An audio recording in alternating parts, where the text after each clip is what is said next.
గురుగారు, నేడు యువతకు ప్రధానంగా నేర్పించవలసిన విలువలు ఏవి? ఆ విలువలు ఎందుకు ముఖ్యమైనవో తెలియజేయగలరా?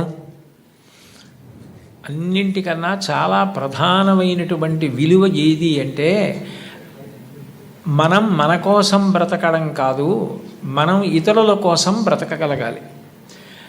మనం అనుకున్నట్టుగా ఇతరులు ఉండాలి అని కోరుకోవడం కన్నా, ఇతరులను మనం అర్థం చేసుకుని ఇతరులు సంతోషంగా ఉండడానికి మనం ఎట్లా ప్రవర్తించాలన్నది తెలుసుకోవాలి.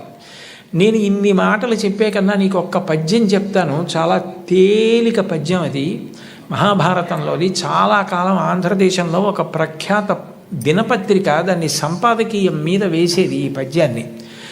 ఒరులేమేమియునర్చిన నరవర అప్రియము నీ మనంబున కగు, తానురులకు నది చెయ్యకునికి పరాయణము పరమధర్మ పదములకెల్లన్. నేను ఏదైనా మాట్లాడేటప్పుడు నన్ను ఎవరైనా అట్లా మాట్లాడితే, నా పట్ల అట్లా మాట్లాడితే నేను బాధపడతానా? అయితే నేను మాట్లాడను. నేను ఎవరికైనా ఏదైనా ఒక పని చేసేటప్పుడు ఇటువంటి పని నాకెవరైనా చేస్తే నేను బాధపడతానా? అయితే వద్దు, నేను వాళ్ళకి చేయను. ఇదొక్కటి చూసుకుంటే, మాట్లాడే ముందు ఇట్లా మాట్లాడితే, నన్ను ఉద్దేశించి ఎవరైనా అట్లా మాట్లాడితే నేను చాలా బాధపడతాను. అయితే నేను ఇంకోళ్ళని ఉద్దేశించి మాత్రం అట్లా మాట్లాడను. నా పట్ల ఎవరైనా ఇట్లా చేస్తే నేను చాలా బాధపడతాను.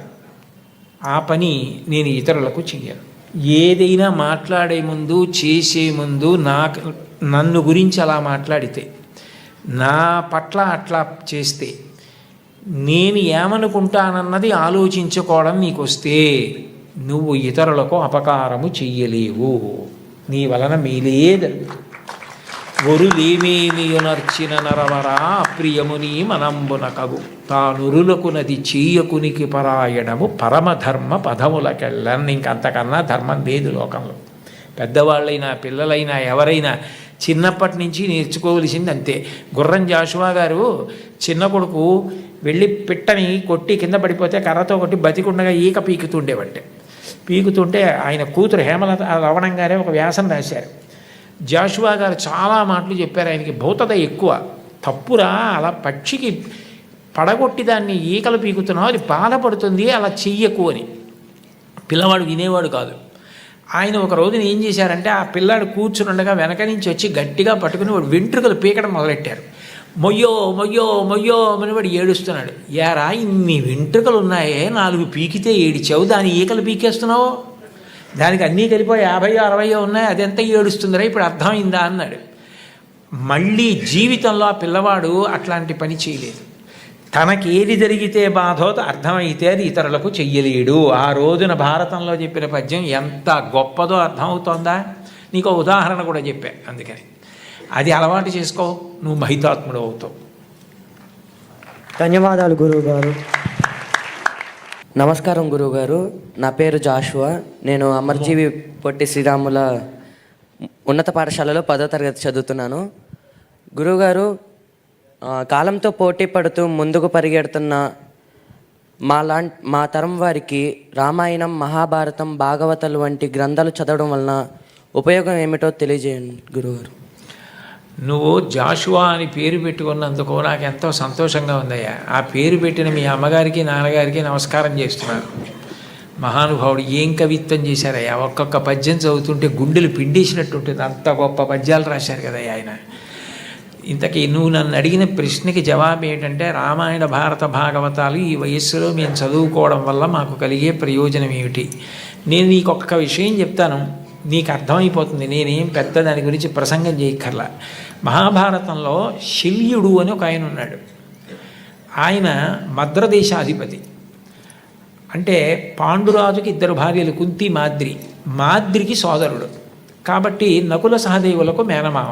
నకుల సహదేవులకి మేనమామ అయితే ధర్మరాజు గారికి, భీముడికి, అర్జునుడికి కూడా మేనమామ. కురుక్షేత్ర యుద్ధం ప్రారంభమైంది.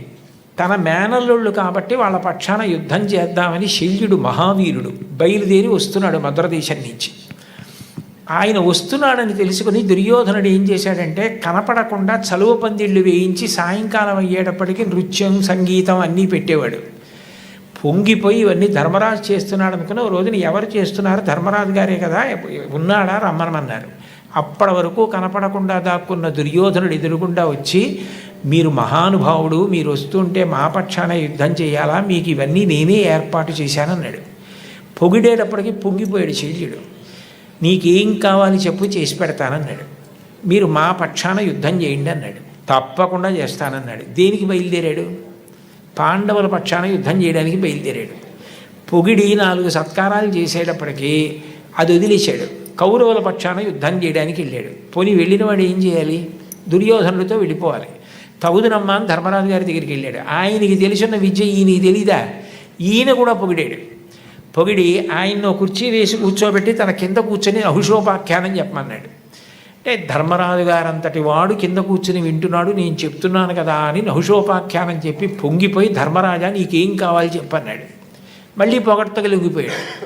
ధర్మరాజు గారు అన్నాడు, మీరు ఎటు అక్కడ మాట ఇచ్చారు కదా, అక్కడే యుద్ధం చేయండి. మా పక్షాన కృష్ణుడు అర్జునుడికి సారథ్యం చేస్తాడు. మళ్ళీ కృష్ణుడితో సమానమైన సారథి మీరే, కాబట్టి మీరు అక్కడ కర్ణుడికి సారథ్యం చేస్తారు. చేసినప్పుడు కర్ణుడికి మనశ్శాంతి లేకుండా అదే పనిగా నింద చేయండి. నింద చేస్తే కర్ణుడికి బుద్ధి కేంద్రీకరణ పోతుందంటే కాన్సన్ట్రేషన్ పోతుంది. పోతే కర్ణుడు చచ్చిపోతాడు. మాకు అది చాలు, ఆ ఉపకారం చేయండి అన్నాడు. తప్పకుండా నీకు ఈ ఉపకారం చేసి పెడతానన్నాడు. నిజానికి శల్యుడు కానీ కృష్ణుడు కానీ ఆ రోజుల్లో సారథ్యం నేర్చుకోక్కర్లా. ఇందాక ఆ పాప అడిగిందే, అది వాళ్ళిద్దరికీ హాబీ. నేర్చుకుని ప్రపంచ ప్రఖ్యాతి పొందారు సారథ్యంలో. కృష్ణుడు విలువకి కట్టుబడి అర్జునుడికి సారథ్యం చేసి అర్జునుడిని కాపాడి పార్థసారథి అని బిరుదు పొందాడు. శల్యుడు కర్ణుడికి సారథ్యం చేసి ధర్మరాజుకి మాట ఇచ్చానని అదే పనిగా కర్ణుడిని విమర్శించి నింద చేసి కర్ణుడు చచ్చిపోవడానికి కారణమై, చచ్చిపోయిన తర్వాత కాళీరథం పట్టుకుని దుర్యోధనుడి దగ్గరికి వెళ్ళి, పాపం కర్ణుడు గొప్పవాడే కానీ చచ్చిపోయాడు అన్నాడు. అందుకని ఇప్పటికీ మన పక్షాన ఉండి మనని విమర్శిస్తూ మనని పాడు చేయడానికి ప్రయత్నించేవాడిని వీడి శల్య సారథ్యం రా అంటారు. దేనికి పనికొచ్చింది శల్యుడి విద్య? పొగట్టకి లొంగిపోవడం ఎంత ప్రమాదకరమో, నువ్వు ఎంత గొప్పవాడివైనా పొగట్టలకి లొంగిపోయే బలహీనత ఉంటే పాడైపోవడం కాదు, కాలం ఉన్నంత కాలం అపకీర్తి శల్య సారథ్యం అని పేరుండిపోయినట్టు. కాబట్టి నేను వృద్ధిలోకి రావడమే కాదు, పొగట్టలకి లొంగకూడదు. అలాగని పెద్దల ఆశీర్వచనాన్ని వదిలిపెట్టుకోకూడదు. ఇది గుర్తుపెట్టుకోవాలంటే మహాభారతంలో శల్యుడి కథ పనికొస్తుంది. అప్పుడు చిన్నపిల్లాడికి భారతం అక్కర్లేదని ఎవరంటారు? నువ్వు అది బాగా నీకు వంట పట్టిందనుకో, నువ్వు జీవితంలో వృద్ధిలోకి వస్తావు. రేపు పొద్దున నువ్వు ఎంత గొప్పవాడివైనా నిష్కారణంగా పొగిడితే లొంగవు. పెద్దలైన వారు నిన్ను వచ్చి మంచిగా మర్యాదగా ప్రేమగా మాట్లాడితే వాళ్ళ ప్రేమని నువ్వు అర్థం చేసుకోను గలవు. అప్పుడు నువ్వు వృద్ధిలోకి రావడానికి కారణమైందా లేదా? కాబట్టి రామాయణ భారత భాగవతాది గ్రంథములు మంచి మంచి గ్రంథములు ఎక్కడ ఏ భాషలో ఎందులో ఉన్నా చదివి మంచి స్వీకరించి వాటిని జీవితంలో అనుష్ఠానంలోకి తెచ్చుకోవాలి.